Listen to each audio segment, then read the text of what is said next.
Okay, so the past week has seen Donald Trump go through one of the more hectic weeks of his presidency. Of course, every week seems to be pretty bizarre in a different way every time. It's almost as if there is, the exception in Donald Trump's case is the exception, which would be normality. I don't know if I put that right. Like normal life would be something that would be exceptional. It's that he's not a president that you see basically just. I mean, you do see him go to Mar-a-Lago, but there are very few pauses in his presidency between one event and another. So last week you had him arguing with Schumer and Pelosi on the wall. This week it does seem that he might have cucked in terms of the wall funding, which is a bad idea. It's a bad idea. I think that there are ways he can overcome it. I've seen people say, well, Alan Coulter said that he's basically doomed now because he didn't get the wall. Well, Ann Coulter's been wrong a lot of times too. You see Ann Coulter, now she's being called an anti-Semite and stuff like that. It doesn't matter, because in the end, a lot of the people, even the ones who are smarter pundits who have over the years said things that are, more intelligent. Dick Morris, for example, even they, if they were as smart as they make themselves out to be, and they've been involved in politics for so long, okay, so that's what sets them apart. They've been involved for so long, but what are their accomplishments? Their accomplishments involve writing books. Well, if you keep writing books, I mean, what's your next big accomplishment is writing another book? I'm just saying. So we'll see if that really affects his presidency. I don't think that this channel can really maintain any coherence if it just focuses on Donald Trump, but it's worth it to at least talk about some of the latest things that have happened in his presidency. So criminal justice reform is getting rolled out. He will probably sign a bill towards the end of this week, given that it's passed the Senate, it's going back to the House, the First Step Act. So here's a little information from Russia Today, RT. And why am I picking RT? Because our media here in the U.S. is just about as good. So who cares, honestly? The Senate passed a major criminal law reform bill called the First Step Act by a final vote of 87-12. This happening Tuesday night after the president announced his support for this bill back in November. The House passed a similar version of the bill in May to an even wider margin of 360-59 and are expected to pass the Senate's version later this week. So what does this mean for nonviolent offenders still behind bars? We'll turn now to investigative journalist Ben Swann for more on this story. Ben, first, walk us through this bill. What does it cover? Why is this so significant? Well, it is significant, Manila. First of all, let's begin here. It's significant, but it is really truly just a first step. It just kind of begins the process of righting some of these wrongs. So essentially what this would do, it applies only to federal prisoners, but it would mean that there would be a prevention on the use of restraints on pregnant prisoners. It would reduce the sentences for drug offenses, drug felonies, nonviolent crimes, again, nonviolent offenders. And it also would reduce the number of drug offenders in terms of their convictions from serving a life sentence on those 3 strikes laws down to 25 years. Still, a lot of people would say 25 years is an awful long time to serve in prison for a nonviolent drug offense, but it's better than it was. And as you mentioned, you talked about federal prisons. This only covers the federal prisons, which really only makes up about 10% of the country's inmate population. But even still, those who oppose this bill, such as Senator Tom Cotton, they say this is letting criminals off the hook easy and early. What's your response to that? Well, look, Tom Cotton is a kind of a tough person to really debate on these issues simply because he's never seen a person he doesn't want to lock into a cage, it seems like, and he doesn't see a war he doesn't like. So he's not exactly a moderate in terms of his views on these things. But look, Tom Cotton basically says you're going to allow all these violent drug offenders to be freed. But Tom Cotton also believes that the use of drugs that government has deemed illegal is a violent act in and of itself. He's one of those. And so you kind of have to take that with a grain of salt. However, to the point that these are only federal prisoners, yes, it does not affect the state prison populations. However, It's important to remember this, too, that as the feds lead on this issue, hopefully other states will come along and respond to it as well and say, well, look, if the federal statutes are dropping, maybe the state statutes should drop as well. It would make it easier, you would suspect. Now, talk to me a little bit about recidivism, because statistics show that within 5 years of release, more than 75% of prisoners are rearrested, and of those, nearly 60% of them are arrested in that first year that they're released. So why are the numbers so high? Will this bill help to address that at all? So the bill actually does. So I think that's a fantastic question. People have brought it up. Also, another question I would probably think people should think about. Yes, there are a lot of nonviolent drug offenders that are classified as such because they may have committed an act that was violent, but that could not be they couldn't get a conviction for that, so they pled guilty to or they pled guilty to a lesser drug offense than the violent crime they were accused of. So you don't get convicted of a crime you've never you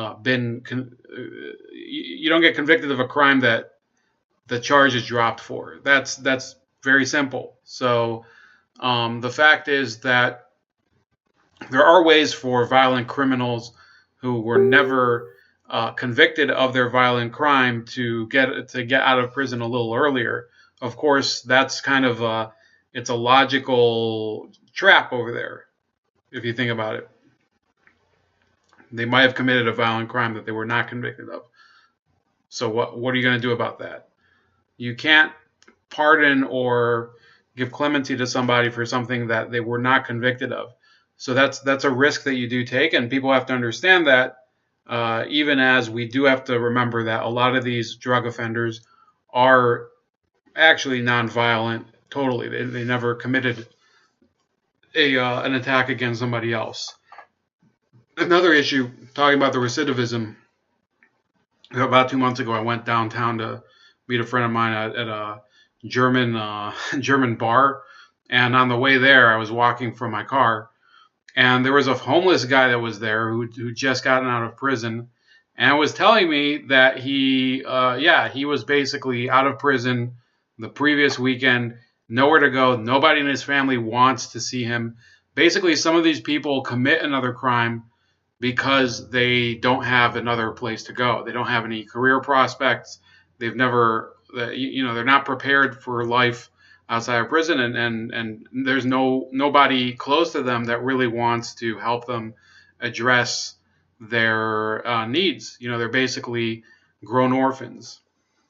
Does address that, and that's one of the most positive things about this bill. So recidivism rates, there's a lot of argument about how accurate some of the statistics are. Some of the statistics claim that the rates are much higher than they may actually be, but either way, we know this: there are far too many people who leave the prison systems in America and go right back in at some point. Now, one of the things this bill does, and I want to share this with you, is it specifically allows prisoners to earn 10 days of time credit. That's what it's called, time credit, for every 30 days they participate in a recidivism reducing program. So it actually is encouraging prisoners to be able to take part in education programs, in programs that will help them to reassimilate back into society, to not fall back into the same situations they were in previously. It encourages them to take part in those programs, while simultaneously, if they do, reducing their sentences. So one of the most important things that comes out of this bill is the opportunity to help cut down on that revolving door of people going back into the prison system.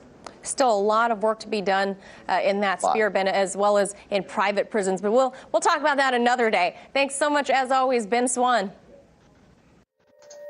Okay, so that was good. I do like both. RT does have some good shows, and Ben Swann, I know his channel, Reality Check. It's pretty good channel. So, and you should subscribe to him on YouTube. Does a lot of stuff with crypto anyway. So you could find some good tips about that. So the families are mobilizing for criminal justice reform, or FAMM is one of the more pro-reform groups that are there. So here's their fact sheet about it. And they say FAM supports the First Step Act, but also believes there are parts of the bill that need improvement before final passage. by Congress. FAM, of course, supports sentencing reform, but we're also supportive of prison reform, and there are many reforms in the First Step Act that FAM has advocated for years. We are grateful for the hard work of the bill sponsors who have carefully listened to our feedback and incorporated some of our suggestions. What the bill would do, the First Step Act would require the Bureau of Prisons to adopt a risk assessment tool, assess all federal prisoners for their risks of recidivism, and categorize them as minimum, low, medium, or high risk. Some federal prisoners would be able to earn time credits for completing rehabilitative programs, which minimum and low risk prisoners would be allowed to redeem for more time in a halfway house or home confinement at the end of a prison sentence, so long as their warden does not object in writing. Medium and high risk prisoners would have to petition to redeem the time credits they earn, but would only redeem credits with approval of the warden and a determination that they are not likely to reoffend and not a public safety threat. Prisoners who cash in their time credits for time on home confinement or a halfway house would be sent back to prison for violating the conditions of their release. So this is, let me see here. Prisoners who cash in their time credits for time on home confinement or a halfway house would be sent back to prison for violating the conditions of their release. So some of this is a little confusing. It says positive reforms adjusts good time credit calculations so that prisoners receive 54 days of good time credit per year, not 47 days for following prison rules. This change to good time credit would be retroactive. Requires BOP to put lower risk, lower needs people in home confinement for the full amount of time permitted under current law. 10% of the group sentence or 6 months, whichever is less. Requires the BOP to place prisoners within 500 driving miles, not air miles of home, if security classification and bed space allow it. Reforms the BOP's compassionate release process for prisoners facing extraordinary and compelling circumstances, including allowing prisoners to appeal denials of compassionate release to federal courts after all other BOP remedies have been exhausted for at least 30 days, or at least 30 days have passed since the request was submitted, requiring annual data reporting on BOP's use of compassionate release, creating an expedited timeline for BOP consideration of compassionate release requests for terminally ill prisoners, permitting family members, lawyers, and BOP staff to help prisoners file compassionate release requests. So some of this stuff, there's a lot of. I'm going to post this on the description. I want you guys to read it. Tell me if there's a part of it that you think would be especially beneficial, or something that you think might be like a huge problem. I think that this is a step. The First Step Act is a step into the unknown. And I'm not saying that because I think it's necessarily a horrible bill, but I'm saying that we have to remember that the criminal mind is not exactly like you're just teaching like a bird to fly or something, when you're reforming criminals. Some people they do, I've had friends who became they didn't even have to. It's not like they needed the money, but they became criminals simply because they like the lifestyle. They like breaking the law. They don't believe that they are accountable. So I think that there could be drawbacks to this. Do I think that this is a horrible statement that law and order do not apply the way that some people, like apparently Tom Cotton, would say? No, I think the fact is that there are a lot of people who get thrown in prison for too long, and it actually mitigates the incentive for people to comply with the law, because at the end of the day, the federal government is basically housing a lot of people who were desperate enough to commit these crimes to begin with. Okay, and the more they keep those people within the system, the more they condition them to that type of lifestyle. So I would say at the moment I have mixed feelings about the First Step Act. I understand it's, at the end of the video, I'm going to try to give a little bit of an assessment of where this is going to take Trump, where it's going to take the American perception of Trump. Let's go to the next issue, which is the Syria war, which is apparently technically winding down now. It's, Trump is basically saying it's over. So I was very, very, I would say, impressed by this video, but I still have some concerns over this as well. We've been fighting for a long time in Syria. I've been president for almost 2 years, and we've really stepped it up. And we have won against ISIS. We've beaten them, and we've beaten them badly. We've taken back the land, and now it's time for our troops to come back home. I get very saddened when I have to write letters or call parents or wives or husbands of soldiers who have been killed fighting for our country. It's a great honor. We cherish them, but it's heartbreaking. There's no question about it. It's heartbreaking. Now we've won. It's time to come back. They're getting ready. You're going to see them soon. These are great American heroes. These are great heroes of the world because they fought for us, but they've killed ISIS, who hurts the world. And we're proud to have done it. And I'll tell you, they're up there looking down on us. And there is nobody happier or more proud of their families to put them in a position where they've done such good for so many people. So our boys, our young women, our men, they're all coming back, and they're coming back now. We won, and that's the way we want it, and that's the way they want it. So I think the way that Donald Trump puts things, it's very straightforward language, not a lot of flowery quotes from history. You know, I was hearing, I had turned the radio to a different station. Paul Ryan's last speech, Speaker of the House, he's talking about all this crap about, oh, we have to bring communities together. And no, if he made his point, Donald Trump made his point in about a minute and 20 seconds, less than 20 seconds here. And I think it's a valid point that, you know, we don't send people to conflict areas so that we can replace them with successive generations of troops. Okay, we're not trying to get involved in other countries so that we can remain involved. We try to resolve problems if we intervene, and then disassociate ourselves from the conflict if possible. The fact is that we still have troops left in countries that we we quote unquote liberated after World War II. Yeah, well, we didn't liberate them, but the fact is that if you keep your troops there, liberating them kind of takes on a different context, okay? There's no more need to keep American troops in Italy, at least not in the numbers that they are there, okay? Or in Germany, or in Turkey. I think we have to start to reassess really America's military role in the world. I think Trump has done some valid work, like very good work at that. Now, as far as the American withdrawal from Syria, I am one of those people that do believe that the decision to commit to putting ground forces in Syria, in an advisory capacity, it was a necessary evil.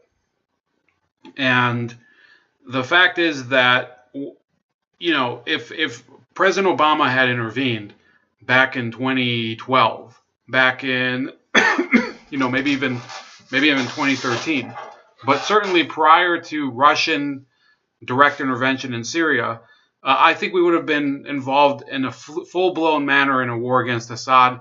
And who knows? Maybe it would have turned out good.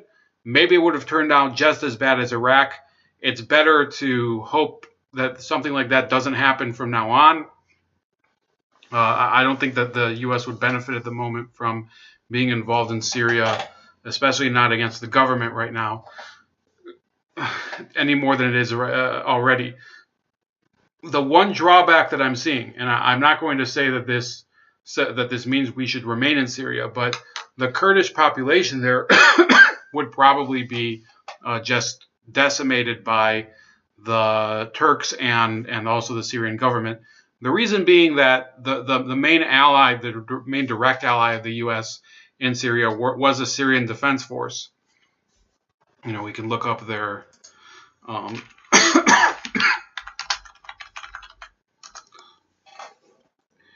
Syrian Democratic Forces. Sorry, that's what they're called.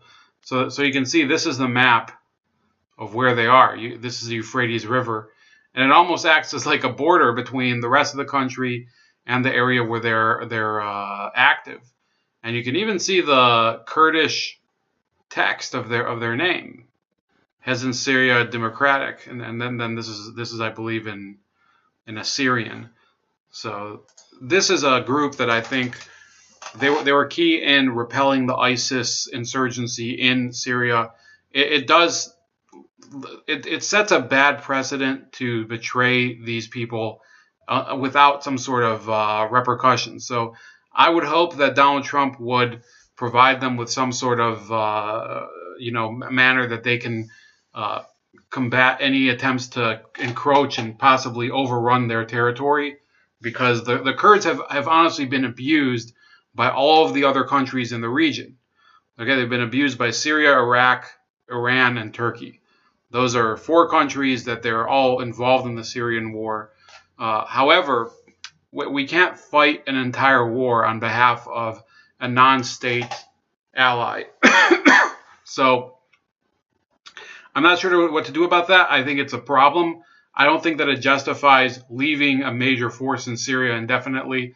There's some of these commentators like Brett Stevens of the New York Times, who I don't really like anyway, that they're saying, well, this is a betrayal. This is basically how are our allies going to trust us?